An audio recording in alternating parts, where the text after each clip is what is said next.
So when I start thinking about campus cards and I start thinking about social media, I think it's all about the message. It's also about communication, right? It's not about the cool tools. It's not about the fact that we're on Facebook and we know how to do this and that with Twitter. It's about what's our message, right? And so are we magical? Not really. But when you look at Twitter, it's really neat because students will say the best things, right? Dear One Card, can you please find your way back to me? You're kind of important to have around. IDK, which is I don't know, for those of you.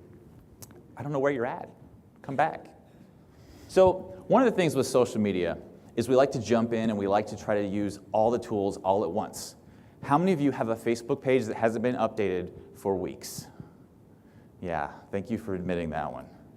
It's like a group counseling session.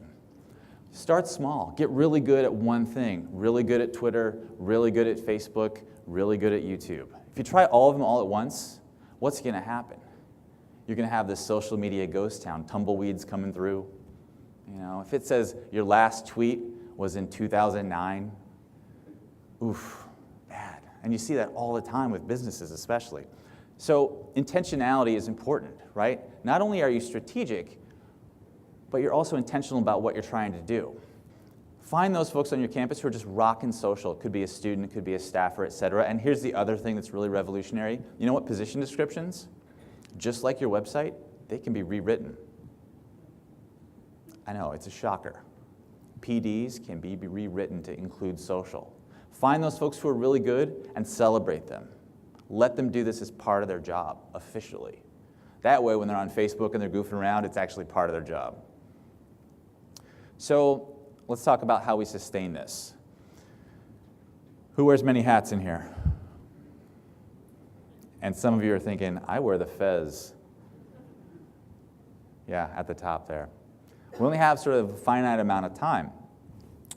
It's hard to incorporate social into what we do. So I would say this. There are these people at our campuses, and they're called students. Hire them. The folks at the University of Arizona, at their student unions, they have 8 students, right, that do their video for them and their social for them. They do phenomenal work. These students are going to have awesome jobs when they graduate because they've been doing awesome work as students for the auxiliary area in the union. Hire your students. They can do great work. And what's the one thing you have to do when it comes to hiring students? You have to let them have some play, right? You can't vet their tweets, right? You got to let the communication flow. And some of you are thinking, no, I have to edit this, editorial, right, on 140. No, you just got to let them play. You got to let them go and do it, and you got to have some trust that they're going to do good work and be good stewards of this content. So mentor them and lead them, provide them with the resources that they need. Google all kinds of cool stuff for them, and they can definitely help you out. Another example of this is the OU Dean team at Ohio University. A bunch of students who are helping get the word out about what's going on with student life at Ohio. Hire your students. Who here has a student-run social media team? Yeah, be proud of that. That is really good stuff. So then what happens? We forget that they graduate, right? We get these really good students, and they become stewards of our content and of our sites. They've got the Facebook credentials, they're on Twitter, they're doing our YouTube, and then what happens? Every year they graduate. What is that all about? Aren't they supposed to stay? So when you hire people, make sure you layer them a little bit, you know? If you're a term school, semester, or a quarter, make sure you bring people in, give them enough time to train the new people, right? Layer your students. Don't forget that they're going to leave. And if you've got a Facebook page, have multiple administrators. And on Twitter, use your office email for your Twitter account. Don't use an individual's email, because what happens to individuals? They sometimes leave, or they forget passwords, or they forget access to email. So put your office email on these things. And when it comes to YouTube, when you need a Gmail account for YouTube, create an office Gmail account. Because then you can have this office Gmail account tied to YouTube, Facebook if you wanted to, Twitter if you wanted to. Makes it easier for when this happens, because they do graduate from time to time, usually in 5 or 6 years, maybe 7. So what's coming ahead? And I really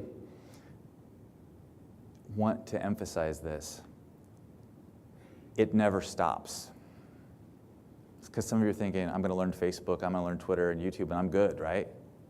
But it never stops. There's always new stuff. And that's scary for folks. I mean, change is hard to deal with anyway, but it's always changing and always evolving. I think part of it is we don't play in sandboxes anymore. Who has time to play in sandboxes, digitally speaking, these days? We just don't have time, right? How do you learn Facebook? How do you learn Twitter? How do you learn YouTube? How do you get better at this stuff? Well, you play with it. But who in here is thinking, I don't have time to play?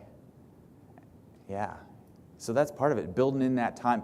Google lets their employees have about 20% of their time to create really amazing things. And those amazing things oftentimes become core products in Google's channels. So think about that. How could you allocate some time to play in your sandbox? Make sandcastles.